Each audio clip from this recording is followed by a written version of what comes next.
Saúdo os irmãos com a paz do Senhor. Estamos aqui nesta pré-aula da lição de número 9, nesta oportunidade que o Senhor tem nos concedido de estarmos explanando um pouquinho desta lição, como aqui um apoio aos professores que estarão lecionando neste domingo próximo. Desde já que Deus abençoe vocês, que a escola dominical seja abençoada, seja uma lição que venha edificar aqueles que estarão ouvindo esta mensagem. E eu quero aproveitar o momento, agradecer a Deus pela oportunidade de estar aqui trazendo esta palavra, agradecer também aos nossos pastores presidentes, agradecer também aos pastores da minha congregação. Que Deus abençoe a vida de cada um de vocês. Quero agradecer também a Deus pela vida dos irmãos que escrevem estas lições, dos comentaristas. Que Deus abençoe a vida de cada um de vocês também. E aproveito para agradecer aos colegas da leitura diária e um agradecimento aí também ao pastor Edson Nilton. Creio eu que na quinta-feira ele estará fazendo a leitura com os irmãos. Então, que Deus recompense a vida de cada um. E a lição de número 9, que será lecionada no dia 2 de março, ela tem por título Doutrinas Relacionadas à Salvação. O texto áureo diz assim: goteje a minha doutrina como a chuva, destile a minha palavra como orvalho, como chuvisco sobre a erva e como gotas de água sobre a relva. Está em Deuteronômio 32:2. Aqui eu queria só abrir um parêntese bem rápido sobre a palavra gotejar, quando é utilizado goteje a minha doutrina como a chuva. E aí vai falando destile, na sequência nós temos chuvisco e depois nós temos gotas de água. Aqui tudo está indicando como se fosse aquela chuva branda, aquela chuva calma, mas aquela chuva que às vezes dura a noite inteira. Os irmãos podem observar, e é claro que existem as exceções, mas quando nós estamos nos deparando aí com o tempo chuvoso, às vezes forma aquele tempo, aquela tempestade, e nós temos ali a formação de muitas nuvens, relâmpagos, trovões e aquele vento, e às vezes é uma chuva de 10, 15 minutos, 20 minutos, meia hora, uma chuva rápida, e vem com toda aquela tempestade, características de uma tempestade. E às vezes quando a gente vai deitar para dormir, começa aquela chuvinha fina e aquela chuva dura a noite todinha. Às vezes ela vai passar lá para a madrugada, amanhecendo o dia, ao clarear do dia. E quando eu lia esse texto áureo, me trouxe à mente esse exemplo. E aí eu comecei a meditar em como a palavra de Deus é maravilhosa. E a palavra de Deus, ela precisa ser dessa forma na nossa vida, ela precisa gotejar. A doutrina que vem da parte de Deus, as doutrinas que nós estamos estudando até aqui, finalizaremos este trimestre estudando, elas precisam ser como uma chuva, mas uma chuva que goteja, uma chuva longa, uma chuva que molha a terra. Não é simplesmente, às vezes, aqueles crentes que começam e eu vou obedecer, eu vou fazer isso, eu vou fazer diferente, e começa o ano com tantos propósitos e de repente ele já se perdeu no meio do caminho, talvez com 3, 4 meses ele já não é o mesmo do início do ano. Mas quando nós olhamos, às vezes aqueles que estão ali constantemente buscando obedecer ao Senhor todos os dias em abundância, como essa chuva que goteja, como essa como essas gotas de água que caem sobre a relva, ou seja, nós estarmos todos os dias decidindo obedecer e fazer a vontade do Senhor. A verdade prática diz assim: os ensinamentos da palavra de Deus são como a chuva que rega a terra, trazendo fertilidade e robustez às plantações. Irmãos, a chuva, o período de chuva é um período que nós saímos, principalmente nós que moramos no interior, e a gente sai, caminha aí nas fazendas, vamos dizer assim, até mesmo quando a gente passa na rodovia, está tudo tão verde, tudo tão bonito, é a época do milho, é a época de tantas outras coisas, e é uma época boa, uma época farta, não que as outras não sejam, não que eu esteja desmerecendo as outras estações, né? Deus é perfeito, é maravilhoso e fez tudo no tempo certo. Então, quando nós observamos aqui, nós temos uma comparação da nossa caminhada cristã semelhante a essa chuva que vem e molha a terra, que afasta, né, a questão do calor, que dá vida ali às plantações, que faz com que tudo cresça, com que tudo fique muito bonito, muito verde, com que realmente os frutos, né, sejam mais saborosos, sejam mais robustos, que a terra seja mais fértil, e assim a nossa vida, quando nós estamos embasados na palavra do Senhor, quando nós fazemos a vontade do Senhor, obedecemos às doutrinas da palavra de Deus, nós temos uma vida muito mais robusta, muito mais fértil, muito mais produtiva na presença do Senhor. A leitura bíblica em classe se encontra em Mateus, no capítulo 3, nos versículos de 1 a 3, no capítulo 4, os versículos 16 e 17, Romanos 10, no versículo 9 e 10, e 1 João, capítulo 1, versículo 9, que diz assim: E naqueles dias apareceu João o Batista pregando no deserto da Judéia e dizendo: Arrependei-vos, porque é chegado o reino dos céus, porque este é o anunciado pelo profeta Isaías, que disse: Voz do que clama no deserto, preparai o caminho do Senhor, endireitai as suas veredas.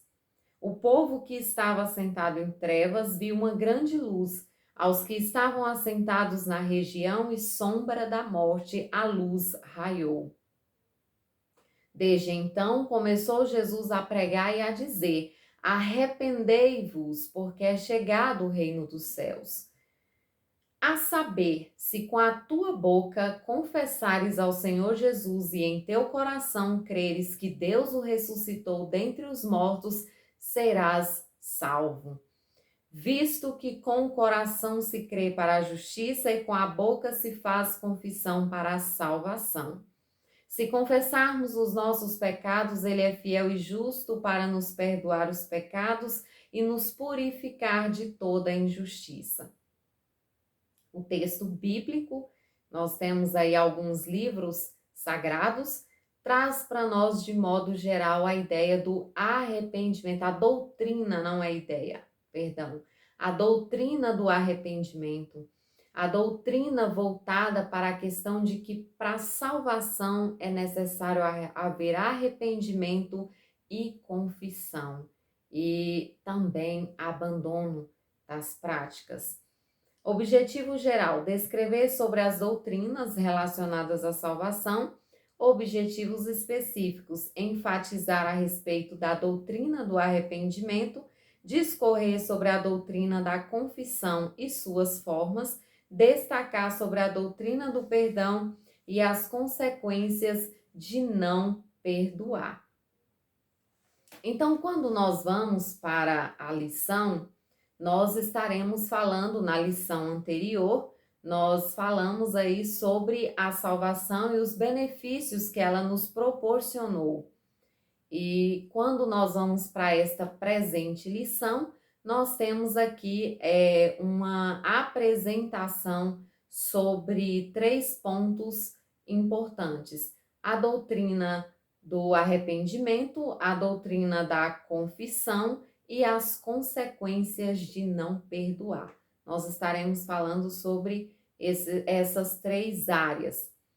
Quando nós vamos aqui para o tópico 1, ele vai trazer para nós a doutrina do arrependimento. E quando se fala sobre arrependimento, a Bíblia é muito clara. Os textos que nós lemos aqui na leitura bíblica em classe é muito claro em nos dizer que não há salvação sem arrependimento dos pecados. Não tem como ser salvo se você não se arrepende daquilo que você praticou outrora. E o que é arrependimento? O dicionário vai dizer o seguinte para nós, que é pesar ou lamentação pelo mal cometido. O que é esse pesar? O que é essa lamentação? É quando você, dentro do seu íntimo, sabe quando a gente toma uma decisão, quando a gente faz alguma coisa, quando a gente compra alguma coisa, às vezes na empolgação ali na loja, você compra aquela roupa e quando você chega em casa, você começa a olhar para a roupa, você veste a roupa e você fala, não gostei da cor. Não gostei do modelo, eu acho que eu não vou usar. Se voltasse no tempo, eu não compraria. Para que eu fui entrar naquela loja? Isso é lamentar por algo que aconteceu, é você sentir pesar por aquilo. E quando se fala de pecado, é necessário haver o arrependimento. É necessário você olhar para trás e lastimar e sentir um pesar por tudo aquilo que você praticou. E não significa que o fato de vir para Cristo faz de nós santos e nós não temos mais pecados.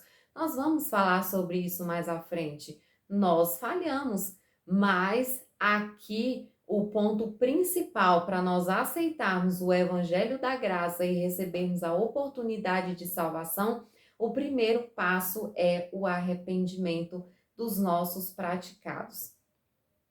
Lá em Mateus 4, versículo 17, diz assim: Desde então começou Jesus a pregar e a dizer: Arrependei-vos, porque é chegado o reino dos céus. Então não existe salvação sem arrependimento. E aqui o que eu observo muitas vezes são muitas pessoas que você conversa e ela fala com tanta empolgação, com tanto orgulho, são pessoas que às vezes elas mostram que elas têm orgulho de um passado obscuro, de um passado pecaminoso, de ações que não condizem com a palavra do Senhor. Isso não é sinal de arrependimento. A pessoa, quando ela se arrepende de algo que ela fez, muitas vezes ela não gosta nem de tocar naquele assunto. Ela não vai falar daquilo com orgulho, ela vai falar daquilo com pesar. E essa é uma das características do arrependimento na vida do cristão. No item 2 do tópico 1, nós temos o título O Verdadeiro Arrependimento. O que é o verdadeiro arrependimento? É aquele que nasce do nosso interior, aquele que nasce do nosso coração, aquele que vem lá de dentro. Uma preocupação que nós devemos ter é de nós não estarmos somente apresentando algo, mas aquilo está lá fazendo morada em nosso coração. Mas nós olhamos para aquilo e nós desejamos, nós almejamos realmente fazer aquilo, a estar ali, a não parar, a não abrir mão. E o verdadeiro arrependimento não é isso. De acordo com o pastor Antônio Gilberto, o verdadeiro arrependimento, primeiro, ele produz convicção do pecado. O que é convicção do pecado? É você ter a certeza que você pecou, que você errou, que você falhou. É você ter certeza que você é um pecador, era um pecador, porque hoje nós estamos na luz, nós falhamos, mas nós estamos livres do jugo do pecado. Jesus nos libertou, Jesus cortou as correntes, quebrou as correntes. Então, nós temos essa questão de ter a convicção de que nós éramos pecadores, de que nós falhamos, de que aquilo que às vezes nós praticamos foi errado, desagradou a Deus. Então, quando nós temos essa convicção do que é pecado e do pecado, nós passamos para o segundo ponto, a contrição. O que é a contrição? A contrição é a prece ou oração, por dizer assim, que o cristão faz para expressar o arrependimento dos seus pecados. Então, um coração contrito, um ser humano contrito diante de Deus, é porque ele lamenta para Deus o fato dele ter pecado. Ele lamenta, ele se arrepende, ele tem um sentimento de arrependimento, de lastimar por aquilo que ele praticou. Ao contrário do que muitos fazem, de tentar justificar o seu pecado. Tem crente que ele é assim, ele vai lá e mente, mas ele diz, não, eu menti porque senão o meu patrão ia brigar comigo. Ele vai lá e de repente compra e não paga e ele diz, não, mas eu não paguei porque Jesus também não abriu as portas para mim, eu estou desempregado. Eles sempre acham uma justificativa, esses só são alguns exemplos, pequenos exemplos, para justificar o seu pecado.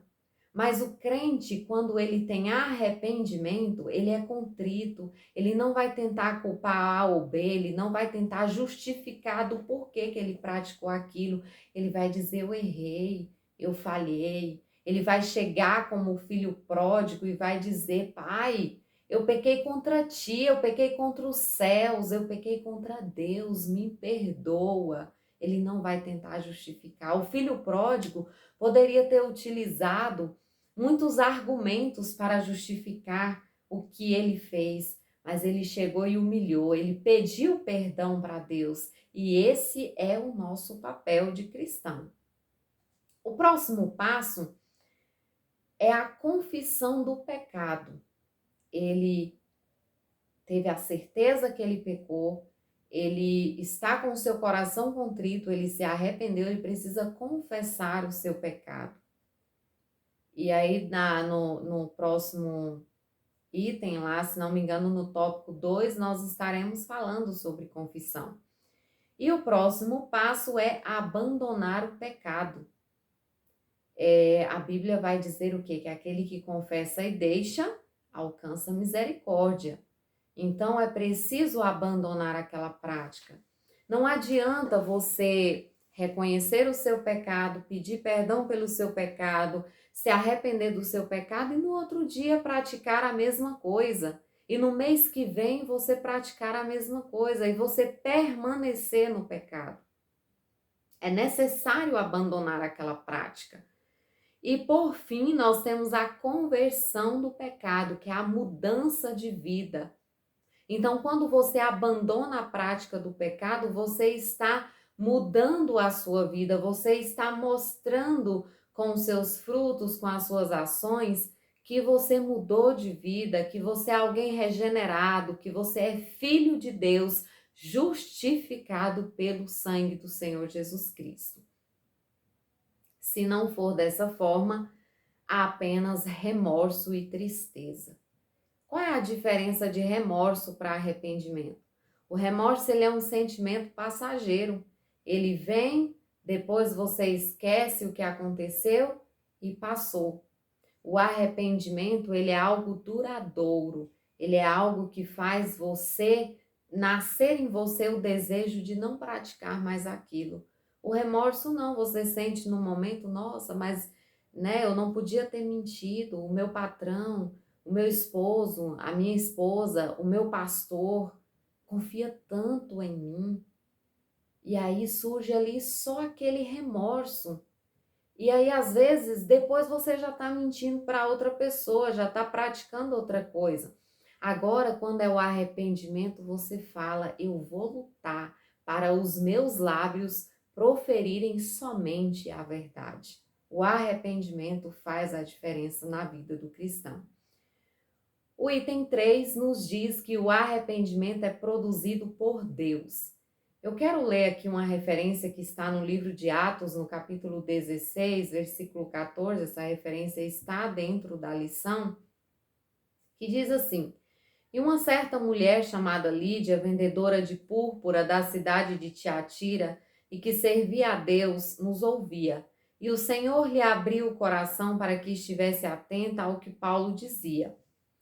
Aqui nós temos o que? O Senhor lhe abriu o coração, ou seja, o Senhor trabalhou na vida dela. Então, quando nós falamos de arrependimento, é para que o homem não se glorie, mas que ele entenda que o verdadeiro arrependimento é gerado por Deus.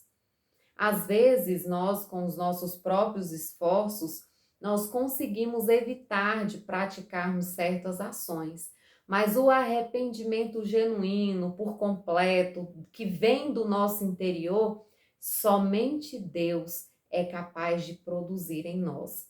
Mas observe bem, porque às vezes tem pessoas que pegam isso aqui e diz: não, então é Deus, vou deixar para Deus. Observe bem aqui. O Senhor lhe abriu o coração, mas ela estava o quê? Atenta à voz de Deus. Ela estava atenta à mensagem. Então, o arrependimento, o verdadeiro arrependimento, é Deus que opera em nossa vida. Mas nós precisamos dar lugar para que o Espírito Santo possa trabalhar. Nós precisamos fazer a nossa parte. Lá na frente nós vamos ver que o perdão, ele está muito relacionado à oração. Então, nós vamos perceber que o verdadeiro arrependimento, ele vem da parte de Deus. Mas nós precisamos, como servos de Deus, fazer a nossa parte também. Resumindo o item 1, o tópico 1, quando nós falamos sobre a doutrina do arrependimento, arrepender é o ato de lamentar, é o ato de sentir pesar pelos pecados praticados.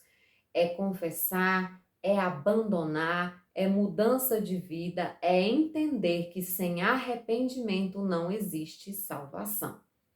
O tópico 2 tem por título a doutrina da confissão. Confessar. Quando se fala sobre confissão, hoje nós enfrentamos muitas ideias, muitas pessoas que têm visões diferentes sobre a confissão de pecados. Mas o que nós vamos trabalhar aqui está na Bíblia. Talvez eu não vou conseguir ler aqui muitas referências, mas os irmãos, no decorrer da lição, os irmãos vão encontrar as referências e vão ter essa oportunidade aí com mais tempo de estar meditando nelas. Eu não vou conseguir trazer essa meditação aqui porque nós temos um momento limitado, um tempo limitado. Quando nós falamos em confissão, confessar, primeiro ponto, é reconhecer nossas faltas e admitir que nós somos falhos e que nós praticamos algo, que desagradou a Deus. O que acontece muito no meio dos crentes? Às vezes ele não reconhece que o que ele faz é pecado. Para ele está tudo bem, ele está confortável em praticar aquilo. E se ele não vê como pecado, como é que ele vai confessar? Como é que ele vai arrepender? Os irmãos percebam que está entrelaçado a ação de confissão e arrependimento. É necessário haver arrependimento para haver confissão. E a confissão só acontece se você se arrependeu, se você reconheceu que você falhou. Então, quando nós falamos em confissão, nós estamos falando sobre o ato de nós confessarmos as nossas falhas para que nós possamos alcançar o perdão diante dos nossos erros. Então, a confissão ela é importantíssima, porque ela faz com que nós alcancemos o perdão. Mas essa confissão, ela precisa ser sincera. Não é confessar por confessar. O que nós vemos pessoas hoje fazendo? Chegando, confessando, eu fiz isso, eu pratiquei aquilo, mas ele não está arrependido. Ele está confessando só para ter aquela sensação de tirar a culpa e poder participar da Santa Ceia. Tirar a sensação de culpa para que ele possa se sentir bem dentro da igreja. Mas ele não arrependeu no seu coração. E se ele não arrependeu, ele vai voltar a praticar. E aí ele vai o quê? Ele pode perder a misericórdia de Deus sobre a vida dele. Temos o dever de confessar. O que encobre as suas transgressões nunca prosperará, nunca, observem. Mas o que as confessa e deixa alcançará misericórdia. Provérbios 28:13. Essa referência está na revista e aí está no finalzinho do item 2, 28:13, e é o livro de Provérbios.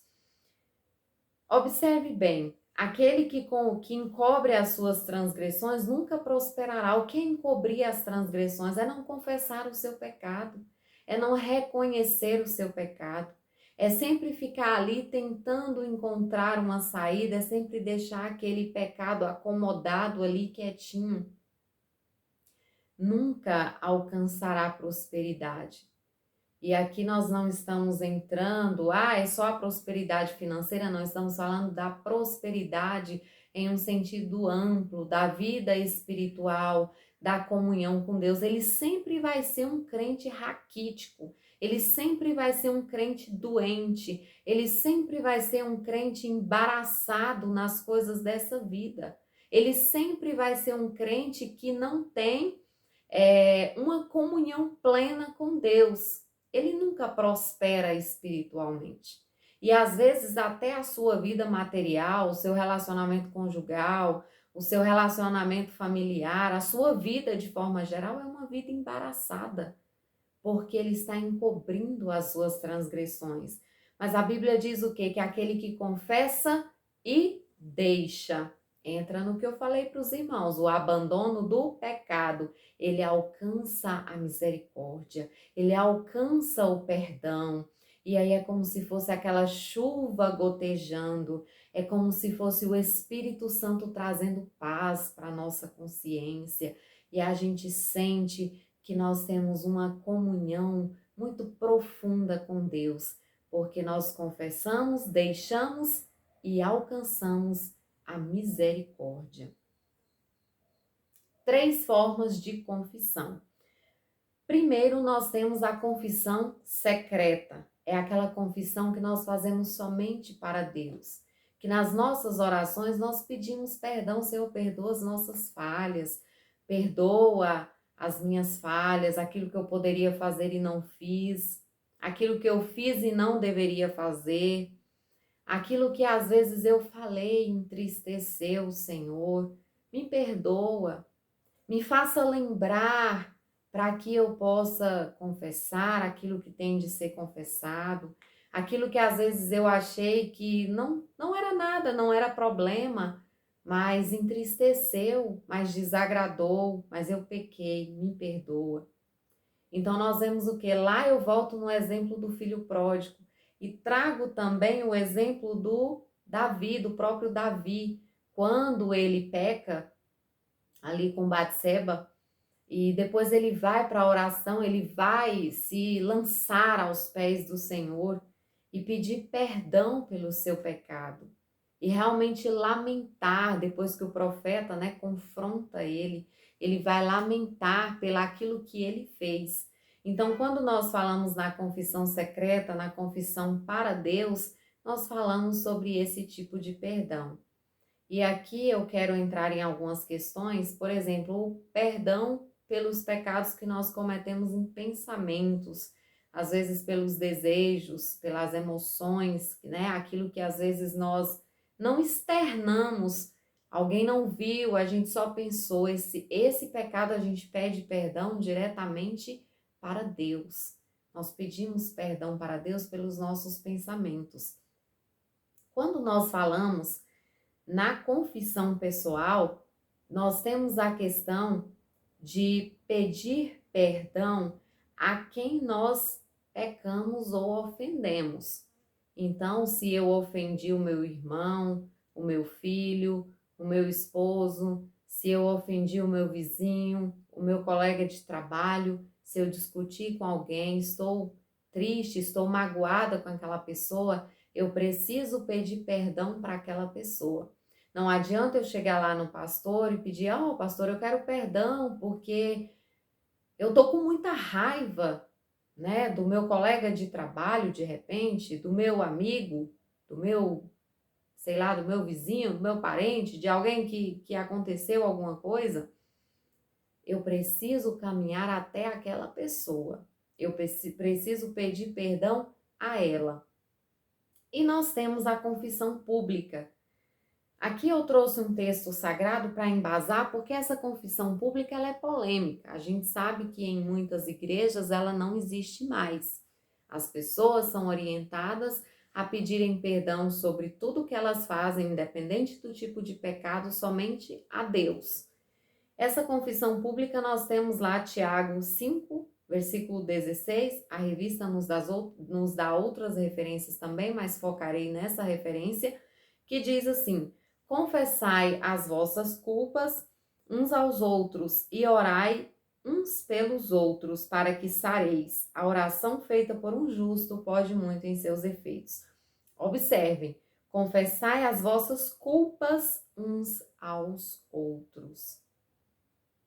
Então é você, aquele pecado que você praticou, uma ação, principalmente quando eu diria algo que escandaliza, algo que você realmente praticou, que alguém viu você praticar, ou mesmo que você praticou sozinho, mas não foi algo que ficou só no pensamento.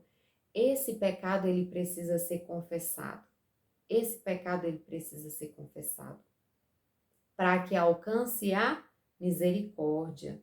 E orai uns pelos outros para que sareis. Por quê? Porque quando a pessoa peca, quando o crente peca, ele coloca uma barreira entre ele e Deus. Ele quebra, ele afasta a presença do Espírito Santo de Deus da vida dele. Ele traz ali um prejuízo na sua comunhão com Deus. Então ele está doente. E aí a gente volta lá, né, no que encobre as suas transgressões, que nunca prosperará. Ele está doente. E aí ele precisa restabelecer a sua saúde espiritual através da confissão e de ser perdoado, de ter o seu pecado perdoado por Deus.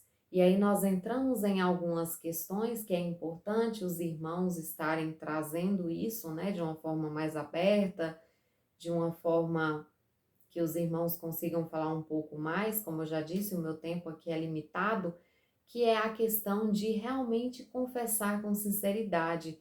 Mas essa confissão precisa haver o arrependimento, é preciso você pedir perdão para Deus, é preciso você, o filho pródigo, quando ele se humilha diante dos pés do seu pai, mas ele diz: eu pequei contra os céus, pequei contra Deus.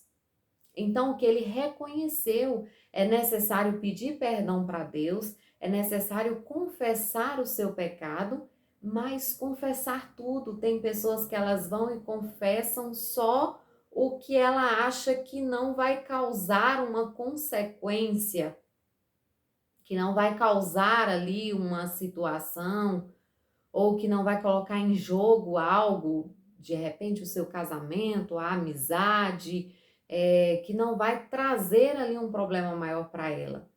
E aí ela deixa aquilo que é o mais sujo, né, que é a pior parte, está lá escondido. Ela está encobrindo a sua transgressão do mesmo jeito, porque ela confessou só pelas metades.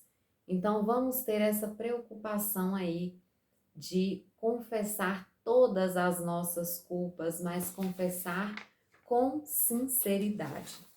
Por fim, nós chegamos no tópico 3, doutrina do perdão. Perdão dos pecados. O perdão divino, ele nos livra da justiça eterna. Aqui o comentarista nos apresenta dois tipos de perdão: o perdão divino e o perdão humano. O perdão divino é aquele que nos é concedido por Deus e que nos livra da perdição eterna, que nos livra de perdermos a nossa salvação.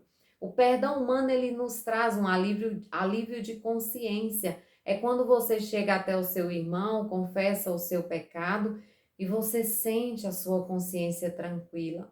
É quando você está magoado com alguém, pede perdão para essa pessoa e você sente a sua consciência tranquila. Isso está relacionado ao perdão humano. O perdão divino, como eu já disse, é aquele que somente Deus pode nos proporcionar. No item 2, nós temos o perdão judicial e doméstico. O que é o perdão judicial? Ele é para os descrentes. E aí nós temos lá em Atos 3:19, que diz assim: arrependei-vos, pois, e convertei-vos, para que sejam apagados os vossos pecados e venham assim os tempos do refrigério pela presença do Senhor. Então, o que é esse perdão judicial? É quando a pessoa levanta a sua mão, aceita a Jesus e ela tem os seus pecados perdoados. E aquela vida ali de pecado ficou para trás, é lançado no mar do esquecimento. Agora, o perdão doméstico, ele é para os filhos de Deus, porque eu digo e volto lá no que eu falei para os irmãos, nós não estamos isentos de pecar, nós falhamos, nós erramos, mas o que nós precisamos fazer? Nós precisamos deixar o nosso pecado, confessar o nosso pecado, para que nós venhamos alcançar a misericórdia da parte do Senhor. Então, nós precisamos, como filhos de Deus, quando nós falhamos, nós precisamos nos colocar e passar por todas as questões que eu falei para os irmãos, que é o quê? Confessar esse pecado, abandonar esse pecado e viver uma vida plena ao lado do Senhor Jesus e lutar para não cometer mais aquele tipo de pecado. Terceiro ponto, consequências para quem rejeita perdoar. Quais são as consequências? A principal delas afeta a nossa comunhão com Deus. É o principal ponto. Quando nós não perdoamos o nosso próximo, nós temos a nossa comunhão com Deus afetada, nós adoecemos espiritualmente. Segundo, nossa comunhão com o nosso próximo. Como nós vamos viver em paz na nossa igreja, na nossa família, se de repente essa pessoa, esse irmão está carregando uma grande mágoa no seu coração? Ele jamais prosperará, ele jamais terá paz no meio dos seus, no meio da igreja, no meio da sua família, porque existe um rancor ali. Terceiro ponto que eu gostaria de falar, que são as consequências. Hoje, os avanços na medicina, na ciência, traz para nós muitas consequências que estão relacionadas ao ato de não liberar perdão, as mágoas que as pessoas estão carregando dentro de si. Eu listei algumas aqui, os irmãos podem estar pesquisando um pouco mais sobre isso, e eu coloquei a amargura, a ansiedade, a depressão. Já quero abrir um parêntese aqui, irmãos.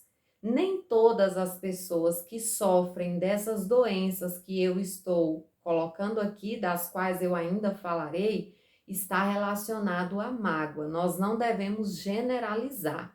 Mas uma questão que nós temos, que a ciência já pontuou, que a medicina já pontuou, é que a mágoa ela gera esses tipos de problema. Então nós temos aí a questão das doenças cardiovasculares, os problemas cardíacos e inclusive o câncer. Muitos tumores estão relacionados a mágoas, à raiva, à amargura, ao ressentimento que a pessoa carrega dentro de si. É importante dizer que Jesus, na oração do Pai Nosso, ele repete 3 vezes a palavra perdão. O objetivo do Senhor Jesus Cristo era mostrar para nós o quanto é importante nós perdoarmos o nosso próximo e também pedirmos perdão pelos nossos pecados e sermos perdoados para que nós possamos alcançar a vida eterna. Na conclusão desta lição, Quando nós olhamos para tudo isso que foi exposto, parece ser difícil alcançar essa misericórdia, alcançar esta salvação. Mas eu quero deixar aqui para a meditação dos irmãos uma frase do nosso irmão Martinho Lutero, em que ele diz assim: quando olho para mim, não vejo como me salvar, mas quando olho para Cristo, não vejo como me perder. A oportunidade está aí. Deus está olhando para nós dos altos céus e a sua misericórdia, a sua bondade é que tem sido a nossa bússola, que tem sido aquilo que tem nos dado graça, força, que tem operado em nossa vida o arrependimento para que nós possamos alcançar a nossa salvação. Deus abençoe os irmãos.